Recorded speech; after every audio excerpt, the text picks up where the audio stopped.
அதிர்ஷ்டம் நியூஸ்க்கு வரவேற்கிறோம். பெரிய போருக்கு தயாராகும் விஜய். சற்று முன் வந்த அதிரடி அறிவிப்பு. தொடர்ந்து விஜய் வேகம் எடுத்துட்டு இருக்கிறாரு. குறிப்பா பாத்தீங்கன்னா 234 தொகுதியிலும் இன்னைக்கு தன்னாட்களை தான் நிறுத்தி வைக்கணும், கூட்டணி வேணாம் அப்படிங்கிறதுல உறுதியா இருக்கிறாராம். அதையும் தாண்டி முதல்வர், துணை முதல்வர் உள்ளிட்ட முக்கியமானவங்க நிற்கக்கூடிய தொகுதியில கூடுதலாக பிரச்சாரம் பண்ணி அவங்களை அந்த தொகுதியிலே முடக்கணும் அப்படிங்கிறது விஜயுடைய திட்டமாம். ஒரு பக்கம் விஜய் நிக்கிற தொகுதியில 10 பேர் ஜோசப் விஜய் அப்படிங்கிற பேர்ல நிக்கணும் அப்படிங்கிறது திமுக நினைச்சிருக்காம்.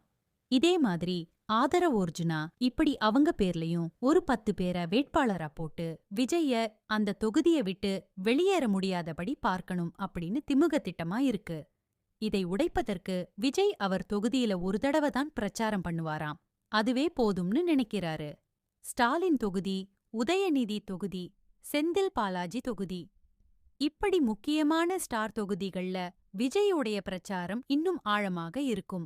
இது இல்லாம டிஜிட்டல் பிரச்சாரம். சேகர் பாபு தொகுதியிலும் நம்ம செந்தில் பாலாஜி தொகுதியிலும் குறிப்பா இவங்க மக்கள் பணத்தை கொள்ளையடிச்சிருக்கிறாங்க.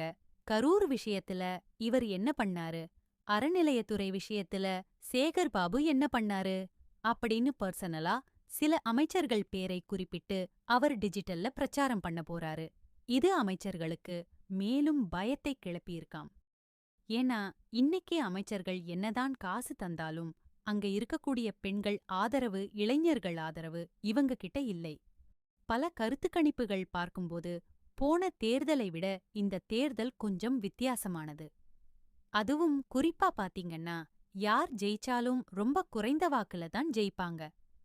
போன தடவை டி நகர்ல கருணாநிதி எம்எல்ஏ இப்ப இருக்கிறவர் ஒரு 58 வாக்குல தான் ஜெயிக்கிறாரு. துரைமுருகன் 100 ஓட்டுக்குள்ள தான் ஜெயிக்கிறாரு. இப்படி பல தொகுதிகள் இருக்கு.